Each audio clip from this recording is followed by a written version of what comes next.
Friends, welcome to వని వంటిల్లు.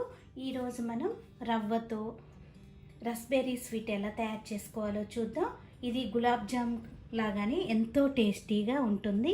ఈజీగా ఇంట్లో మనం స్వీట్ తినాలనిపించినప్పుడు ఇలా రవ్వతో చేసుకుంటే చాలా టేస్టీగా అనిపిస్తుంది. చూడండి,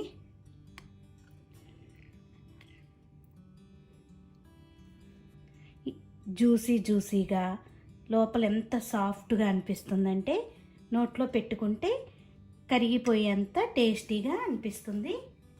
స్టవ్ ఆన్ చేసుకుని బాండీ పెట్టుకోండి. దానిలో 1 స్పూను నెయ్యి వేసుకోండి. నెయ్యి కొద్దిగా వేడయ్యాక 1/2 కప్పు బొంబాయి రవ్వ, ఉప్మా రవ్వ ఉంటుంది కదా, సెమోలినా తీసుకుని రవ్వను వేసి పచ్చివాసన పోయే వరకు వేయించుకోవాలి. 4 నిమిషాలు పడుతుంది ఇది వేగటానికి. ఇలా తిప్పుకుంటూ ఫ్లేమ్ని లో ఫ్లేమ్లో పెట్టుకుని వేయించుకోండి. ఇలా 4 నిమిషాలు వేయించుకున్నాక 3/4 కప్పు పాలను తీసుకోండి. ఇప్పుడు పాలను కొద్దిగా పోసుకుంటూ ఈ రవ్వ పాలను పీల్చుకుని గట్టిపడే వరకు దీన్ని ఉడికించుకోవాలి. చూడండి, ఇలా మనకి గట్టిగా అయ్యింది కదా. ఇప్పుడు స్టవ్ ఆఫ్ చేసుకుని దీన్ని ఓ ప్లేట్లోకి తీసుకుందాం.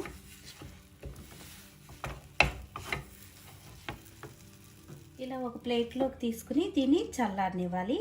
ఇది చల్లారేలోపు మనం తయారు చేసుకునే స్వీట్ కాబట్టి సిరప్ తయారు చేసుకుందాం. స్టవ్ ఆన్ చేసుకుని ఒక గిన్నె పెట్టుకోండి. దానిలో 1 కప్పు పంచదార వేసుకోవాలి. 1 కప్పు పంచదారకి 1 కప్పు నీళ్ళను వేసుకుని, మనకి పాకం ఏమీ రావసరం లేదు. 1 నిమిషం హై ఫ్లేమ్లో పంచదార కరిగే వరకు ఉంచుకోవాలి. ఇలా మీరు స్పూన్తో తిప్పుకుంటూ ఉంటే పంచదార త్వరగా కరిగిపోతుంది. 2 వేళ్లతో పట్టుకుంటే మనకి కొద్దిగా స్టిక్కీగా ఉంటే, అతుక్కునేట్టు ఉంటే సరిపోతుంది. తీగపాకం కూడా అవసరం లేదు. పంచదార అంతా కరిగిపోయింది. ఇప్పుడు మీరు 2 వేళ్లతో పట్టుకుని చూస్తే కొంచెం 2 వేళ్ల మధ్య అతుక్కుంటే సరిపోతుంది. ఇప్పుడు మనకి పాకం రెడీ అయ్యింది. దీనిలో 1/2 టీ స్పూన్ యాలక పొడి వేసుకుందాం. స్టవ్ ఆఫ్ చేసుకుని యాలక పొడి వేసుకోండి.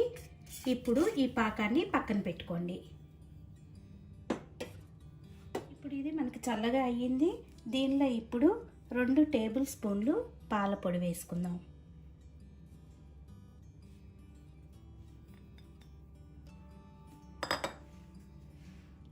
మిల్క్ పౌడర్ వేసుకున్నాక 1/2 టీ స్పూన్ వంట సోడా వేసుకోండి.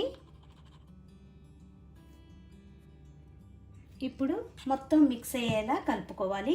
1 టేబుల్ స్పూన్ పాలు వేసుకోవాలి. సాఫ్ట్గా అయ్యే వరకు కూడా దీన్ని ముద్దలాగా కలుపుకోవాలి. 1 టేబుల్ స్పూన్ పాలను వేసుకుని కలుపుకున్నాక చూడండి, ఇలా ఉంది.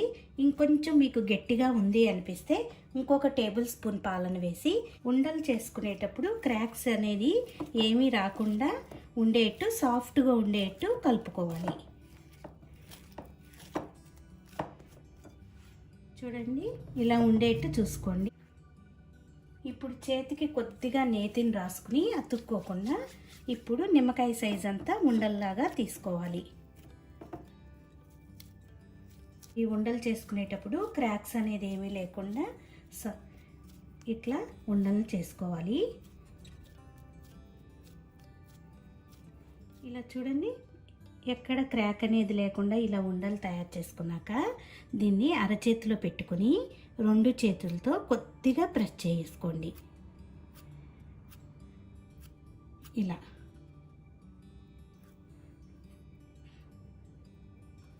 ఈ రవ్వనంతా కూడా ఇలా తయారు చేసుకుని ఓ ప్లేట్లో పెట్టుకోవాలి.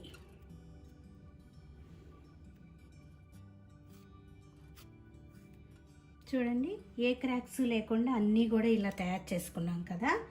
ఇప్పుడు స్టవ్ ఆన్ చేసుకుని బాండీ పెట్టుకోండి. దానిలో డీప్ ఫ్రైకి కావాల్సినంత ఆయిల్ వేసుకోండి.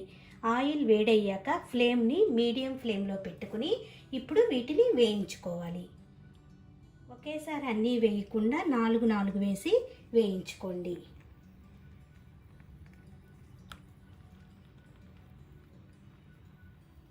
ఆయిల్ ఎక్కువ బాగా వేడైపోతే పైన రంగు వచ్చి లోపల పిండిలాగా ఉంటుంది. అందుకని మీడియం ఫ్లేమ్లో పెట్టుకుని వేయించుకోవాలి. ఒకవైపు కొద్దిగా వేగాక రెండో వైపు తిప్పుకోవాలి.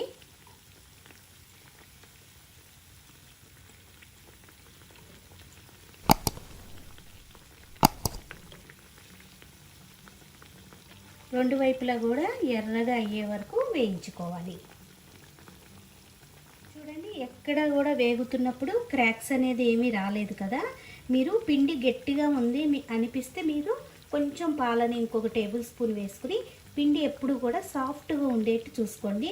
అలా సాఫ్ట్గా ఉంటే మనకి క్రాక్స్ అనేది రాకుండా చక్కగా వేగుతాయి. ఇట్లా చక్కగా గోల్డెన్ కలర్లో వస్తే బాగా వేగినట్టు. ఇలా వేగితే సరిపోతుంది. ఇప్పుడు వెంటనే పాకంలో వేయకుండా ఇలా వేగిన వాటిని ఓ ప్లేట్లో తీసుకుని కొంచెం చల్లారనిద్దాం. చూడండి ఎంత బాగా వచ్చినాయో.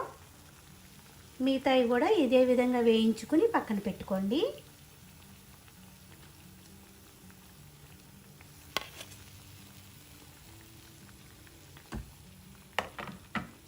ఇప్పుడు మనకి ఇవి చల్లగా అయినాయి. మరీ చల్లబడ అవసరం లేదు. ఇట్లా కొద్దిగా చల్లబడ్డాక ఇప్పుడు పాకంలో వేసుకోవాలి. పాకం మనకి ఆరిపోయింది. ఆరిపోయిన పాకంలో వేసి ఒక 5 నిమిషాలు అట్టు పెడితే ఇవి పాకాన్ని పీల్చుకుని మనకి రస్బెర్రీ స్వీటు రెడీ అయిపోతుంది. ఇట్లా పాకంలో మునిగేలా ఒక 5 నిమిషాలు అట్టు పెట్టాలి. 5 నిమిషాల తర్వాత జ్యూస్ని పీల్చుకుని మనకి స్వీట్ రెడీ అయిపోయింది. మీరు కూడా ఈ వీడియో నచ్చితే ఒకసారి చేసి చూడండి. లైక్ చేయండి, షేర్ చేయండి, కామెంట్ చేయండి. మరిన్ని వీడియోల కోసం వాణి వంటిల్ని సబ్స్క్రైబ్ చేసుకోండి. Thank you for watching.